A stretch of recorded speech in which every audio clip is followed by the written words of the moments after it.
भारत छोड़ो आंदोलन।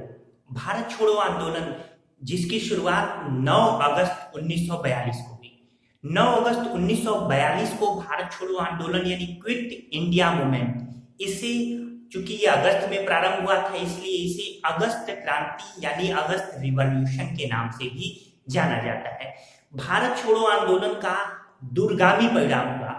भारत छोड़ो आंदोलन ऐसे अगर देखा जाए तो ये सफल नहीं कहा जा सकता, लेकिन इसकी असफलता भी आप एक संदिग्ध अवस्था में ही कही जा सकती है। कारण क्योंकि भारत छोड़ो आंदोलन के दौरान जितनी गतिविधियां हुई उसके बाद अब अंग्रेज इतने विवश हो गए कि अगले 5 वर्षों में अंग्रेजों को देश छोड़कर जाना पड़ा। तो इस लिहाज से भारत छोड़ो आंदोलन एक स्वतः स्फूर्त आंदोलन में तब्दील हुआ। भले ही यह आंदोलन अपने उद्देश्यों को पूरी तरह पूरा करने में असफल रहा, लेकिन बावजूद इसके इस आंदोलन का भारत की स्वतंत्रता पर दूरगामी परिणाम दिखाई देता है। तो आइए भारत छोड़ो आंदोलन की एक एक भूमिका को समझते हैं। मैं आपके सामने 11 टॉपिक मैंने रखा है। इन 11 टॉपिकों के संदर्भ में हम क्विट इंडिया मूवमेंट को देखेंगे। सबसे पहले हम रूपरेखा, स्वीकृति, पारित, तिलक दिवस, आंदोलन का प्रारंभ व सरकारी दमन, क्योंकि जिस दिन आंदोलन शुरू होने वाला था 9 अगस्त, उसी दिन से ही सरकारी चक्र, दमन चक्र शुरू हो गया था। इसके बाद जन विद्रोह व सरकारी दमन, आंदोलन के प्रमुख केंद्र भूमिगत आंदोलन, फिर समानांतर सरकारें इस समय स्थापित हुई थी। फिर जो इस आंदोलन में शामिल नहीं हुई, कौन कौन सी पार्टियां शामिल नहीं हुई। फिर लीग का कराची अधिवेशन यहाँ महत्वपूर्ण होगा आपके लिए 1943 का। और फिर किसने क्या कहा आंदोलन के बारे में, तेज बहादुर सप्रू और डॉक्टर भीमराव अंबेडकर की स्टेटमेंट आपके एग्जाम के दृष्टिकोण से महत्वपूर्ण है। तो आइए एक एक टॉपिक की हम चर्चा करते हैं। सबसे पहला हमारा टॉपिक है रूपरेखा। नोट्स बनाते रहिए, मेरी बातों को सुनते रहिए, कुछ प्रमुख बातें आपके स्क्रीन पर भी दिखाई देंगी। तो क्रिप्स रूपरेखा पहली हेडिंग रहेगी। इसमें लिखिए, क्रिप्स मिशन के वापस लौटने के पश्चात गांधी जी ने एक प्रस्ताव पेश किया। क्रिप्स मिशन के वापस लौटने के पश्चात गांधी जी ने एक प्रस्ताव पेश किया जिसमें 2 बातें इसमें कही गई। पहला, रोमन अंक में पहला लिखिए, अंग्रेजों से तुरंत भारत छोड़ने को कहा। ठीक है, यानी पहला प्रस्ताव इसमें यह था कि अंग्रेज तुरंत भारत छोड़ दे। दूसरा इसमें दूसरी बात जो थी वो ये थी कि जापानी आक्रमण होने पर भारतीयों से अहिंसक आंदोलन का आह्वान किया गया। तो इस तरीके से इस प्रस्ताव में, क्रिप्स मिशन के बाद गांधी जी ने जो प्रस्ताव पेश किए उसमें 2 बातें थी। पहला कि अंग्रेजों से तुरंत भारत छोड़ने का आह्वान किया गया, और दूसरा जापानी आक्रमण होने की स्थिति में भारतीयों से अहिंसक आंदोलन करने की अपेक्षा यानी करने को गांधी जी ने कहा था। इसके बाद अब ये जो प्रस्ताव था यानी ये जो रूपरेखा थी इसको स्वीकृति, तो इसको दूसरी हेडिंग डाल लीजिए, स्वीकृति। इसको स्वीकृति कब मिली? तो कांग्रेस कार्यकारिणी की 14 जुलाई 1942 को वर्धा में बैठक आयोजित हुई। इसी वर्धा बैठक में इसे स्वीकृति मिली। यहां मैं आपको बता दूं, जब ये वर्धा में बैठक आयोजित हुई तो कुछ लोग यानी कुछ नेता ये गांधी जी के इस प्रस्ताव का विरोध कर रहे थे, जिसके बाद गांधी जी ने कहा था यदि संघर्ष का उनका प्रस्ताव स्वीकार नहीं किया गया तो मैं देश की बालू से ही कांग्रेस से भी बड़ा आंदोलन खड़ा कर दूंगा। डबल इन्वर्टेड कॉमा में लिख लीजिएगा, ये स्टेटमेंट महत्वपूर्ण है। फिर मैं दोहरा दूं, यदि संघर्ष का उनका प्रस्ताव स्वीकार नहीं किया गया तो मैं देश की बालू से ही कांग्रेस से भी बड़ा आंदोलन खड़ा कर दूंगा। तो इस तरीके से ये सारी आपकी महत्वपूर्ण बातें रही। यहाँ पे रूपरेखा से संबंधित बात आप समझ गए।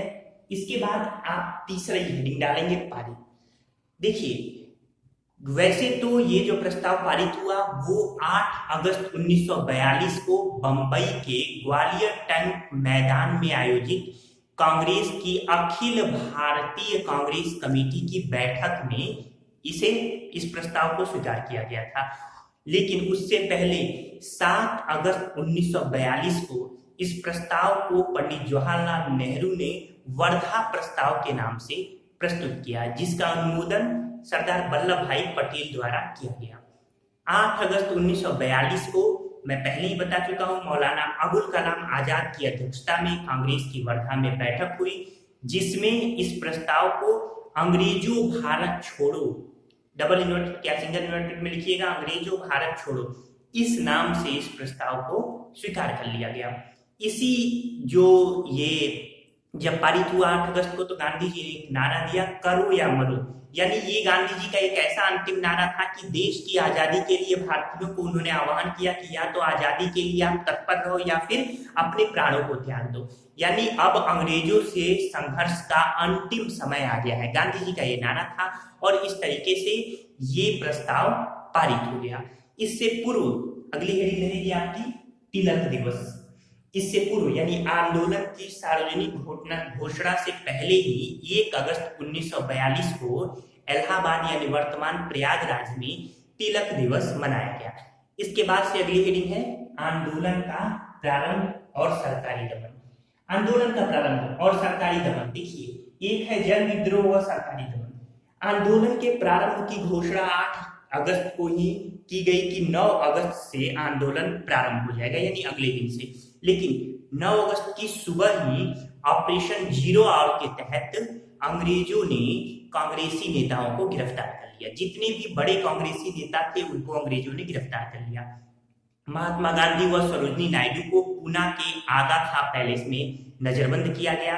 पंडित जवाहरलाल नेहरू जी को अहमदनगर किले में नजरबंद किया गया, यानी जेल में डाला गया। अहमदनगर किला, अहमदनगर किले की एक पृष्ठभूमि है, महाराष्ट्र में ये पड़ता है। अहमदनगर किले का निर्माण किसने करवाया, अगर ये प्रश्न आपसे पूछा जाए तो मलिक अहमद निजाम शाह प्रथम, 15वीं शताब्दी में मलिक अहमद निजाम शाह प्रथम ने इस किले का निर्माण कराया था, भिंगर नदी के तट पर या किनारे। 1600 ईस्वी में अकबर ने जब अहमदनगर किले पर आक्रमण किया, उसके बाद से यह मुगलों के हाथों में चला गया। आप जानते हैं कि इसी अहमदनगर किले में औरंगजेब की मृत्यु हुई थी। अहमदनगर किला औरंगजेब की मृत्यु के बाद फिर मराठों के हाथों में गया, सिंधु के हाथों में गया, अंततः सिंध नहीं कहिए सिंधी कहिए, तो मराठों के हाथों में गया, सिंधी के हाथों में गया, और अंततः इस पर अंग्रेजों का अधिकार हो गया। अंग्रेजों ने इसे जेल में बदल दिया था। तो इस तरीके से पंडित जवाहरलाल नेहरू, सरदार वल्लभ भाई पटेल, जेबी कृपलानी समेत बहुत सारे महत्वपूर्ण कांग्रेसी नेता गिरफ्तार किए गए और सबको अहमदनगर किले में बंद किया गया। एक और बात, इस अहमदनगर किले में जवाहरलाल नेहरू जी लगभग 3 साल तक रहे, यानी बंद रहे। इसी किले के अपनी जेल यात्रा के दौरान ये पंडित जवाहरलाल नेहरू की 9वीं जेल यात्रा थी, 9th जेल ट्रिप। इसी 9th जेल ट्रिप के दौरान अहमदनगर किले में ही पंडित जवाहरलाल नेहरू ने द डिस्कवरी ऑफ इंडिया यानी भारत की खोज नामक पुस्तक की ये पुस्तक लिखा उन्होंने। क्लियर? तो 1944 में इसी जेल में नेहरू जी ने भारत की खोज यानी द डिस्कवरी ऑफ इंडिया की पुस्तक की रचना की। तो इस तरीके से अन्य जो क्रांतिकारी थे, यूं कहिए कि अन्य भारत छोड़ो आंदोलन में सक्रिय जो नेता थे उन्हें गिरफ्तार किया गया। जैसे राजेंद्र प्रसाद को पटना के बांकीपुर जेल में बंद किया गया। इसके बाद जयप्रकाश नारायण को उनके साथी योगेंद्र शुक्ल के साथ झारखंड, वर्तमान झारखंड तत्कालिक बिहार के हजारीबाग केंद्रीय कारागार में बंद किया गया था। यह एक बात बतानी आपके लिए जरूरी है कि जयप्रकाश नारायण अपने साथी योगेश शुक्ल के साथ इस जेल से भाग गए थे और उसके बाद उन्होंने भूमिगत आंदोलनों में अपनी सक्रिय भूमिका निभाई थी। भूमिगत आंदोलन के बारे में भी हम आगे देखेंगे। तो इस तरीके से ये पूरा का पूरा आपको मैंने समझा दिया। ये 5 पॉइंट, रूपरेखा, स्वीकृत, पारित, तिलक दिवस, आंदोलन का प्रारंभ व सरकारी दमन, ये सारी आप पढ़ चुके। इसके बाद जन विद्रोह व सरकारी दमन। जन विद्रोह क्योंकि जब गांधी जी और अन्य बड़े नेताओं को गिरफ्तार कर लिया गया तो ऐसा लगा कि अब ये आंदोलन बंद हो जाएगा, लेकिन ऐसा हुआ नहीं। यह आंदोलन स्वतः स्फूर्त आंदोलन में बदल गया, यानी जनता ने इस आंदोलन की भागीदारी निभाई। यह आंदोलन भारत के विभिन्न क्षेत्रों में रहा। यूं कहिए कि लगभग संपूर्ण भारत में इस आंदोलन की गूंज सुनाई दी। लेकिन इस आंदोलन के जो प्रमुख केंद्र थे, यहाँ मैंने लिखा लिए, यानी जो इस आंदोलन, ये देखिए आंदोलन के प्रमुख केंद्र, जो प्रमुख केंद्र थे वो पूर्वी उत्तर प्रदेश, मिदनापुर जो कि बंगाल में है, बिहार, महाराष्ट्र और कर्नाटक, ये 5 क्षेत्र, पूर्वी उत्तर प्रदेश, मिदनापुर, बिहार, महाराष्ट्र और कर्नाटक, ये 5 क्षेत्र आंदोलन के प्रमुख केंद्र के रूप में उभरे। तो इस तरीके से जन विद्रोह यानी जनता ने ही विद्रोह कर दिया। लगभग बहुत बड़ी संख्या में रेल की पटरियां उखाड़ी गई, सरकारी कार्यालयों को नुकसान पहुंचाया गया। इस तरीके से विभिन्न वर्गों का आह्वान गांधी जी ने जो किया था, हर वर्ग ने अपनी भूमिका निभाई। यहाँ एक और पॉइंट भी बिहार पब्लिक सर्विस कमीशन के लिहाज से मैं बता दूं कि मुंगेर, बिहार का मुंगेर वह स्थान था जहां पे सर्वाधिक रेल की पटरियां उखाड़ी गई थी। गांधी जी ने जनता के विभिन्न वर्गों से आह्वान किया था। गांधी जी के आह्वान में सरकारी सेवक और सैनिकों से गांधी जी ने आह्वान किया कि वो त्यागपत्र सरकारी नौकरियों से न दे, लेकिन कोई भी सैनिक भारतीयों पर गोली न चलाए। इसके अलावा सरकारी सेवक अंग्रेजों की भक्ति न करके भारत देश यानी भारत की भक्ति करे। छात्रों से आह्वान किया कि यदि संभव हो तो छात्र, अगर उनमें आत्मविश्वास है तो छात्र कॉलेज छोड़ दे अपना। कृषकों से आह्वान किया कि कृषक जो है सरकार समर्थित जो जमींदार हैं उनसे लगान यानी उनको लगान न दे, लेकिन जो सरकार समर्थित जमींदार नहीं है उनको लगान दे। इसके अलावा राजा महाराजाओं से भी जनता यानी राजा महाराजाओं से जनता को सहयोग करने का आह्वान किया। देशी रियासतों की जनता से कहा कि जिस देशी रियासत की जो सरकार ये शासक वर्ग है यानी शासक है, अगर वो अंग्रेजों का चाटुकार नहीं है तो उसका सहयोग करे, लेकिन अंग्रेजों का चाटुकार है यानी अंग्रेजों की ओर से है, अंग्रेजों को सहयोग कर रहा है तो उसका सहयोग न करे। बड़ा प्रभाव पड़ा गांधी जी के इस आह्वान का। मैं आपको बता दूं एक पॉइंट महत्वपूर्ण है कि इस आंदोलन में जो रीढ़ रहे वो छात्र रहे, मजदूर रहे और कृषक वर्ग। ये छात्र, मजदूर और कृषक वर्ग ये 3 इस आंदोलन के रीढ़ रहे। नौकरशाही यानी ब्यूरोक्रेसी और उच्च वर्ग तो बिल्कुल ही इस आंदोलन में शरीक नहीं हुआ, जैसा कि पिछले आंदोलनों में भी होता है। तो इस तरीके से ये सारी बातें रही। इसके बाद से भूमिगत आंदोलन। इस आंदोलन के दौरान चूंकि अंग्रेजों का दमन चक्र पहले दिन से ही चल रहा था, इसलिए सामने से अगर ये लड़ाई लड़ी जाती तो निश्चित रूप से अंग्रेज इस लड़ाई को लड़ने से पहले ही समाप्त कर देते। इस दृष्टिकोण से भूमिगत आंदोलन प्रारंभ किया गया। जयप्रकाश नारायण, राम मनोहर लोहिया, अरुणा आसफ अली, उषा मेहता और अच्युत पटवर्धन, इन 4-5-6 लोगों ने मिलकर ये भूमिगत आंदोलन की शुरुआत की। यहाँ मैं आपको बता दूं कि जयप्रकाश नारायण जब अपनी ये मित्र योगेश शुक्ल के साथ हजारीबाग जेल से भागे थे तो उसके बाद उन्होंने आजाद दस्ता की स्थापना की थी। लिख लीजिए आजाद दस्ता, महत्वपूर्ण है, आपके स्क्रीन पर दिख रहा होगा। तो आजाद दस्ता की स्थापना किसने की? जयप्रकाश नारायण और योगेश शुक्ल। इसके बाद उषा मेहता का नाम प्रमुख है। उषा मेहता बंबई में इन्होंने पहला रेडियो स्टेशन स्थापित किया था 14 अगस्त 1942 को। ध्यान रखिएगा, लोहिया द्वारा रेडियो पर नियमित तौर पर कार्यक्रम का प्रसारण किया जाता था, ये भी महत्वपूर्ण है। इसके अलावा औड़ा आसफ अली को ग्वालियर टैंक में यानी ग्वालियर टैंक पर कांग्रेस का झंडा फहराने, कांग्रेस तत्काल यही झंडा बाद में कुछ संशोधन के साथ भारत का तिरंगा झंडा बना, तो झंडा फहराने के लिए औड़ा आसफ अली को याद किया जाता है। दमन चक्र यहाँ भी अंग्रेजों द्वारा चलाया गया था। अंततः 12 नवंबर 1942 को बंबई व नासिक में रेडियो स्टेशन जो चल रहे थे उन्हें जब्त कर लिया गया था। ये रेडियो स्टेशन का संचालन बंबई और नासिक में ही हो रहा था। तो इस रेडियो स्टेशन को कब जब्त किया गया? 12 नवंबर 1942 को। इसके अलावा तो ये भूमिगत आंदोलन मैंने आपको बता दिया। इसके बाद इसी समय समानांतर सरकारें भी स्थापित हुई थी हमारे देश में 3 स्थानों पर। सबसे पहला बलिया में, उत्तर प्रदेश के बलिया में अगस्त 1942 को 7 दिन की चित्तू पांडे के नेतृत्व में सरकार स्थापित हुई। जिलाधिकारी से चित्तू पांडे ने सारा कार्यभार ले लिया और कांग्रेस नेता जो जेल में बंद थे उन्हें रिहा कर दिया। इसके बाद दूसरी जो समानांतर सरकार स्थापित हुई वो थी तामलुक में। ये बंगाल के मिदनापुर का तामलुक ये क्षेत्र था जहां 17 दिसंबर 1942 से लेकर 1 सितंबर 1944 तक ये सरकार रही। यहाँ तामलुक जातीय सरकार रही, बहुत सारे कार्य किए, वहां पे अनाथों को और अन्य लोगों को भी काफी मदद दी गई। इसमें एक पॉइंट महत्वपूर्ण है, वहां की तमिल जाति सरकार ने सशस्त्र विद्युत वाहिनी का गठन किया था। यह एक और पॉइंट मैं आपको बता दूं कि यहाँ पर 73 वर्षीय किसान विधवा मातंगिनी हाजरा, तो मातंगिनी हाजरा ने गोली लगने के बाद भी तिरंगे को ऊंचा रखा था। क्योंकि मातंगिनी हाजरा कट्टर गांधीवादी थी, यही कारण है कि इन्हें बूढ़ी गांधी भी कहा जाता है, याद रखिएगा।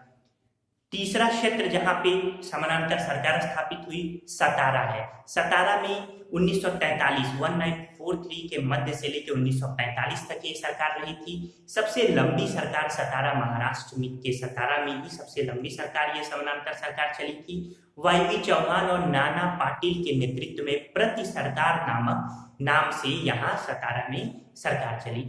इस तरीके से ये समानांतर सरकार भी मैंने आपको बताया। एक और महत्वपूर्ण पॉइंट आपके लिए जानना जरूरी है कि 1950 में a life of Mahatma Gandhi, ये गांधी जी की जीवनी है।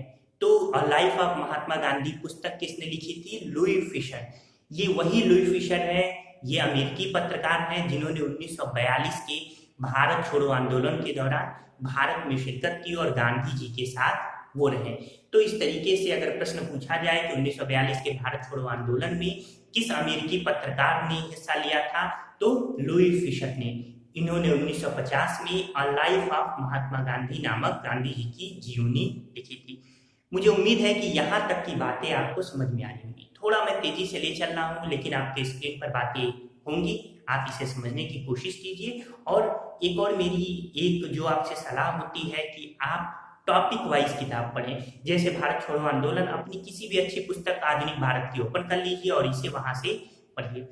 देखिए, यहाँ भारत छोड़ो आंदोलन के दौरान कुछ प्रमुख शहीदों में कनकलता बरुआ का नाम आता है। 13 वर्षीय ये बालिका थी कनकलता बरुआ, जो कि असम के गोहपुर से संबंध रखती थी। भारत छोड़ो आंदोलन के दौरान ये शहीद हुई थी। इसी तरीके से महाराष्ट्र से संबंधित थे श्रीशीष कुमार मेहता, तो ये माफ कीजिएगा श्रीश कुमार मेहता।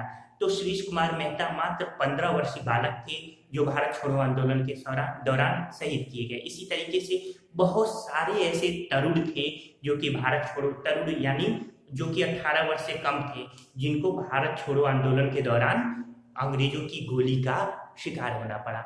तो इस पूरी पृष्ठभूमि में जब दमन चक्र तमाम चल रहे थे, तो गांधी जी ने 10 फरवरी 1943 को 1943 को गांधी जी ने 21 दिन का उपवास जेल में रखा। अंग्रेज हर बार की तरह इस बार भी सोच रहे थे कि ये गांधी जेल में ही मर जाएगा, लेकिन गांधी जी ने हर बार की तरह इस बार भी अंग्रेजों को मात दे दी और अंततः 7 मार्च 1943 को गांधी जी ने अपना उपवास तोड़ा और इसके बाद से गांधी जी जेल से ही संघर्ष में प्रयत्नशील रहे। यहाँ एक और बात आपके लिए बताना जरूरी है, गांधी जी के निजी सचिव महादेव देसाई का इसी आगा खां पैलेस जेल में 15 अगस्त 1942 को निधन हो गया। इसके बाद 22 फरवरी 1944 को गांधी जी की पत्नी कस्तूरबा गांधी का भी इसी जेल में निधन हुआ। गांधी जी के आह्वान पर ही कस्तूरबा गांधी का भी जो की समाधि है इसी आगा खां पैलेस में बनाई गई। इससे पहले महादेव देसाई जी की भी समाधि इसी आगा खां पैलेस में बनाई गई थी। गांधी जी के स्वास्थ्य को देखते हुए और अन्य दबाव को देखते हुए अंततः 6 मई 1944 को गांधी जी को जेल से रिहा कर दिया गया। तो इस तरीके से गांधी जी जेल से रिहा हो गए। तो ये भारत छोड़ो आंदोलन की पूरी पृष्ठभूमि एक एक टॉपिक पर मैंने चर्चा की। आंदोलन में बहुत सारी ऐसी पार्टियां थी जो शामिल नहीं हुई। यूनियनिस्ट पार्टी ऑफ पंजाब, ध्यान रखिएगा, यूनियनिस्ट पार्टी ऑफ पंजाब ये आंदोलन में शामिल नहीं हुई थी। हिंदू महासभा भी आंदोलन में शामिल नहीं हुआ। मुस्लिम लीग ने आंदोलन में शिरकत नहीं की। देखिए, कांग्रेस से नफरत की भावना को लेकर मुस्लिम लीग और अंग्रेज इस समय काफी नजदीक आए। जिन्ना जी ने यह आह्वान किया था मुस्लिमों से कि कोई भी मुस्लिम भारत छोड़ो आंदोलन में सहयोग न करे।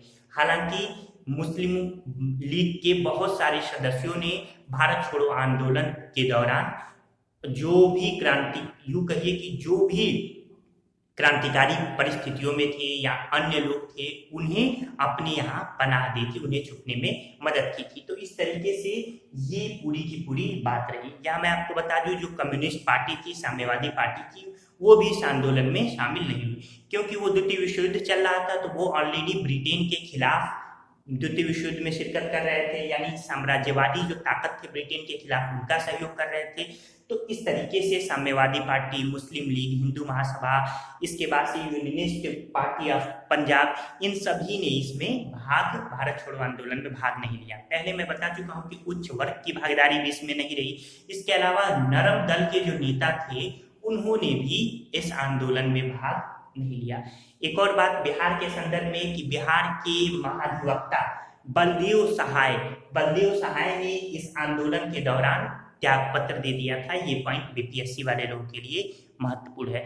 तो इस तरीके से एक एक बात मैंने आपको बताई। भारत छोड़ो आंदोलन के दौरान अभी जो शामिल लीग का कराची अधिवेशन, देखिए भारत छोड़ो आंदोलन के दौरान यहाँ मैं आपको बता दूं कि 23 मार्च 1943 को, मैं पहले ही बता चुका हूं कि 23 मार्च 1943 को लीग ने पाकिस्तान दिवस मनाया था। 1943 में लीग का कराची अधिवेशन हुआ। इसमें जो भारत छोड़ो आंदोलन के दौरान अंग्रेजों भारत छोड़ो का आह्वान था, लेकिन लीग ने विभाजन करो और छोड़ो, यानी डिवाइड एंड क्विट का नारा दिया। डिवाइड और क्विट का नारा किसने दिया था? ये मुस्लिम लीग ने दिया था 1943 के कराची अधिवेशन के दौरान। तो उम्मीद है कि ये बातें भी आपको समझ में आई होंगी। इस आंदोलन के दौरान ये आपका पॉइंट हो गया। अंतिम पॉइंट, किसने क्या कहा? तो तेज बहादुर सप्रू और अंबेडकर जी के दो लोगों के स्टेटमेंट महत्वपूर्ण है। तेज बहादुर सप्रू ने इसे अविचारित, ध्यान रखिएगा, अविचारित व असामयिक कहा था। यानी इस 1943 के आंदोलन को अविचारित व असामयिक कहा था। इसके अलावा अंबेडकर जी ने अनुत्तरदायित्वपूर्ण पागलपन कहा था। क्या कहा था? अनुत्तरदायित्वपूर्ण पागलपन। अंबेडकर जी का स्टेटमेंट था कि कानून व्यवस्था को कमजोर करना पूरी तरीके से पागलपन है, यानी कमजोर करना पागलपन है, जबकि दुश्मन हमारे बिल्कुल सीमा पर है। तो ये अंबेडकर जी का स्टेटमेंट था। इस तरीके से तेजी से, क्विक रफ्तार से मैंने 1943 की आंदोलन, ये 1942 के आंदोलन की चर्चा की। 9 अगस्त को यह आंदोलन प्रारंभ हुआ। 7 अगस्त 1942 को मैंने बताया है, ग्वालियर टैंक, जो महाराष्ट्र मुंबई में ग्वालियर टैंक मैदान है, वहां पे वर्धा प्रस्ताव को नेहरू जी ने प्रस्तुत किया था, जिसका अनुमोदन पटेल जी ने किया। 8 अगस्त को इस वर्धा प्रस्ताव को स्वीकार किया गया था और इस तरीके से इस वर्धा प्रस्ताव को अंग्रेजों भारत छोड़ो नाम से स्वीकार किया गया था। गांधी जी ने इसी में करो या मरो का नारा दिया। मैं ये भी बता चुका हूँ, क्विट इंडिया मूवमेंट और साइमन गो बैक, ये दोनों ही नारा यूसुफ मेहर अली जी ने दिया था। इस वर्धा प्रस्ताव में बहुत सारे नारे आए थे, यानी बहुत सारी शीर्षक आए थे, लेकिन अंततः गांधी जी ने इसे खुद, यानी इस आलेख को तैयार किया और गांधी जी ने क्विट इंडिया ही स्वीकार किया। इस तरीके से भारत छोड़ो आंदोलन यानी अगस्त क्रांति की ये पूरी परिचर्चा मैंने आपसे की। उम्मीद है आपको हमारा ये लेक्चर पसंद आया होगा। धन्यवाद दोस्तों।